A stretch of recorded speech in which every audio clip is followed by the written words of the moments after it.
মামারা কখনোই আমাদের বাড়িতে দাওয়াত পেতেন না। আব্বা নিজেই তাদেরকে আসতে নিষেধ করে দিতেন। কখনো কখনো নিজ থেকে এলেও বাড়ির বাজার সদাই সব বন্ধ করে দিতেন। আব্বা বলতেন, মাসের শেষ, হাতে কোনো টাকা পয়সা নেই, ঘরে যা আছে তা দিয়েই চালিয়ে দাও। মা কিচ্ছু বলতো না, ঘরে যা থাকতো তাই খাইয়ে মামাদের বিদায় করে দিত। যাওয়ার সময় কড়া গলায় শাসিয়ে বলতো, কতবার বলেছি তোরা এ বাড়িতে আসবি না, তাও 2 দিন পর পর কেন চলে আসিস? মায়ের কথার জবাবে মামারা মাথা চুলকিয়ে হাসতো। জড়ানো গলায় বলতো, জারিফকে দেখতে আসি, তুমি তো কখনো আমাদের বাড়িতে যাও না। মায়ের নানার বাড়িতে যাওয়ার অনুমতি ছিল না। উৎসব অনুষ্ঠানে দেখতাম মা শুকনো মুখ করে ঘুরছে, কাজের ফাঁকে ফাঁকে আঁচল দিয়ে চোখের পানি মুছছে।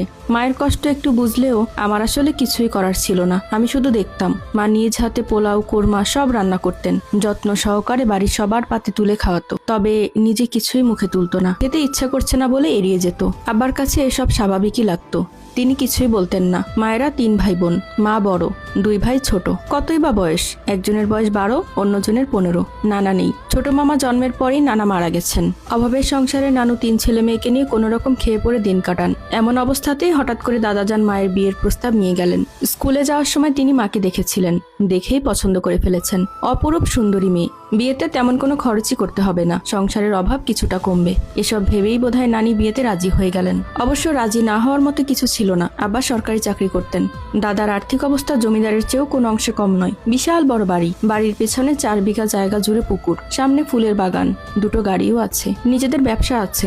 এমন ছেলে পাওয়া ভাগ্যের ব্যাপার। পাড়া প্রতিবেশী সবাই মায়ের ভাগ্যের তুমুল প্রশংসা করলো। সবাই এমন রাজকপাল নিয়ে জন্মায় না। বিয়ের পর মায়ের বাড়িতে এসে উঠলো বনেদি বাড়ির বনেদি নিয়ম নীতি। দাদা সবাইকে এমন দেখালেন যেন তিনি খুব অসহায় একটা মেয়েকে ছেলের বউ করে নিয়ে এসেছেন। সমাজের মহামানব, মানুষের তালিকায় তার নাম সবার উপরে থাকা উচিত। তবে এই কথা সত্যি, মায়ের বিয়েতে নানুর 1 পয়সাও খরচ হয়নি। দাদা নিজেই সব কেনাকাটা করে দিয়েছেন। বিয়ের দিন 2-4 জন বরযাত্রী খাওয়ার আয়োজন ছিল। তিনি বিয়ের আগের দিন রাতে লুকিয়ে বাজার সদায় সব পাঠিয়ে দিয়েছিলেন। আর এমন ভাবেই দাদা সবার কাছে মহান মানুষ হয়েই রইলেন। আবার অল্প বয়স, অনাবদ্য সুন্দর একটা মেয়েকে নিজের বউ হিসেবে পেলেন। নানি কোনো রকম খরচ ছাড়াই এই বাড়িতে মেয়ে বিয়ে দিতে পেরে যেন হাঁপ ছেড়ে বাঁচলেন। এসব কিছুর মাঝে মা খুব বিপদে পড়ে গেলেন। বিয়ের কয়েক মাসের মাথায় তার বাপের বাড়ি যাওয়া বন্ধ হয়ে গেল। পাছে যদি এই বাড়ি থেকে টাকা পয়সা চুরি করে মা তার ভাইদের হাতে দিয়ে আসে। তার হারহাবাতে স্বভাব নাকি কখনো বদলায় না। নানি প্রায় 2 মামাকে নিয়ে মাকে দেখতে আসতেন। বাবা একদিন মাকে ডেকে নিষেধ করে দিলেন, রোজ রোজ মিসকিনদের মতো এ বাড়িতে আসার কি আছে? মেয়ে শ্বশুর বাড়ি রোজ রোজ আসার মতো কোনো জায়গা না। দুঃখে অপমানে নানি আর আমাদের বাড়িতে আসেন না। মামাদের সাথে আমার বয়সের তেমন কোনো ব্যবধান নেই। তারা আমায় মাথায় করে রাখে, আদর করে, লুকিয়ে লুকিয়ে এটা ওটা কিনে খাওয়ায়। এই তো 2 দিন আগে আমার ছোট মামা এসেছিলেন। লাল রঙের নাম না জানা কতগুলো ফল আমার হাতের ভিতরে দিয়ে বলল, কেউ দেখার আগেই খেয়ে ফেল। দারুণ স্বাদ, টক মিষ্টি। এর আগে বড় মামা একটা খেলনা কিনে দিয়েছিলেন। আব্বা দেখার পরে ফেলে দিয়েছিলেন। ভরা গলায় বলেছেন, এত দামি খেলনা থাকতে এসব বাজে জিনিস দিয়ে খেলতে হবে কেন? কতই বা দাম এই খেলনার? 10 বা 20 টাকায় ফুটপাতে কিনতে পাওয়া যায়। কিন্তু না, আব্বার কথা ভুল। 10 বা 20 টাকায় এই খেলনা কিনতে পাওয়া যায় না। বড় মামা 230 টাকা দিয়ে খেলনাটা কিনে এনেছিলেন। গাছে উঠে নারিকেল সুপারি পেরে টাকাটা জমিয়েছিলেন। মামা মায়ের কাছে সব স্বীকার করেছিলেন। আমি তখন শুনেছি, কিন্তু আব্বা শোনেননি। বারবার বলার পরেও হাত থেকে খেলনাটা নিয়ে ছুঁড়ে ফেলেছেন। প্রতিদিন গোসলের সময় আমি ওই খেলনাটা খুঁজি, কিন্তু কোথাও পাই না। তখন আমার খুব কান্না আসে, চোখ জ্বালা করে। আজ আমাদের বাড়িতে অনুষ্ঠান, দাদার মায়ের নামে মিলাদ হবে, বেশ কয়েকজন এতিমকে খাওয়ানো হবে। আবার সমস্ত বাজার সদাই নিয়ে বাড়ি ফিরতেই মা তার কাছে গেল। নরম গলায় বলল, মারুফ আর ফিরোজকে কি আসতে বলবো? কেন? ওদের কেন আসতে বলবে? না মানে বাড়িতে তো মিলাদ, এতিমদের খাওয়ানো হবে। আব্বা মায়ের উপর চিৎকার করে উঠলেন, হ্যাঁ, তোমার ভাইরা আমার বাড়িতে এতিমের খাওয়া খেতে আসবে। লোক সমাজে আমার আর কোনো মান সম্মান রাখবে না, তাই না? মানে আর কি বলবো?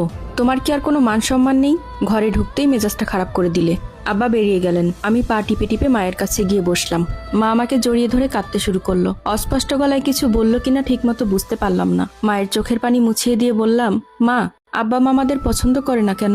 কিছু না বাবা, এমনিতেই তোমার মায়ের তেমন কোনো পরিচয় নেই, বেশি লেখাপড়া শেখেনি, যাওয়ার মতো কোনো জায়গাও নেই, খুব ভীতু স্বভাবের, তার পায়ের নিচের মাটি শক্ত না, তাই তার পরিচয় তোমার মামারা এই বাড়িতে আসতে পারে না। মায়ের কথাগুলো বেশ কঠিন মনে হলো।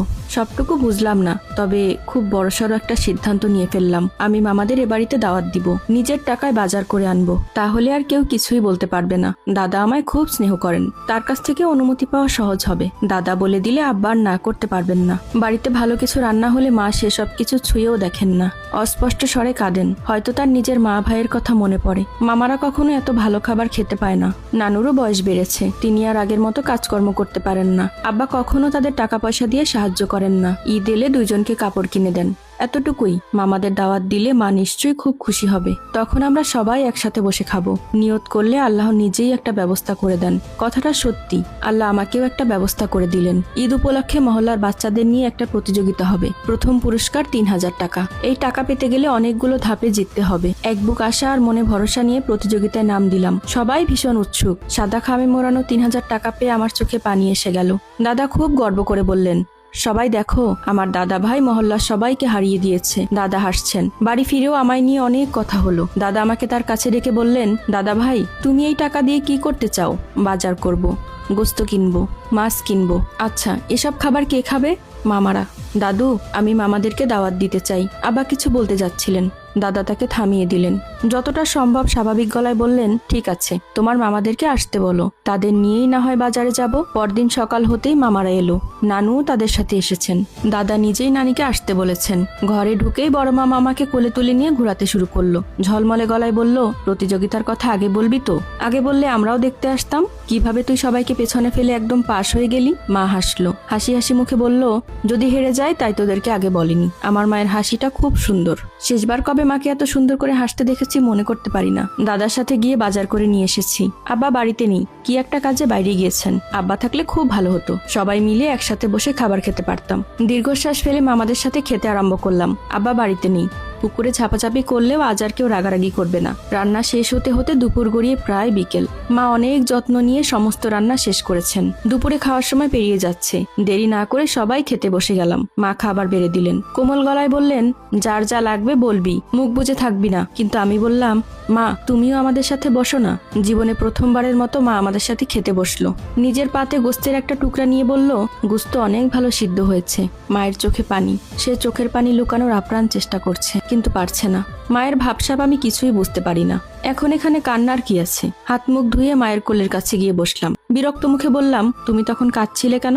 মা আমাকে জড়িয়ে ধরলো। অসম্ভব কোমল গলায় বলল, সব খুশি তো আর হাসিতে প্রকাশ করা যায় না বাবা। মাঝে মধ্যে খুব বেশি খুশি হলেও মানুষের চোখে পানি চলে আসে। আমি একটু হাসার চেষ্টা করলাম। মাঝে মধ্যে মা অনেক বেশি কঠিন কথা বলে, আমি আবার সেসব কথার মানে বুঝতে পারি না। তখন নিজেকে কেমন অসহায় লাগে। মা আমাকে আরেকটু শক্ত করে জড়িয়ে ধরলো। ফিসফিস করে বলল, জীবনের সবচেয়ে সুখের মুহূর্ত হলো প্রিয় মানুষদের তৃপ্তি সহকারে খেতে দেখা। মায়ের এই কথাটা আমি বুঝতে পারলাম। অদ্ভুত রকমের ভালো লাগা সারা শরীরে ছড়িয়ে গেল। প্রিয় মানুষদের খুশি করতে পারলে এত ভালো লাগে কেন? আসসালামু আলাইকুম সবাইকে।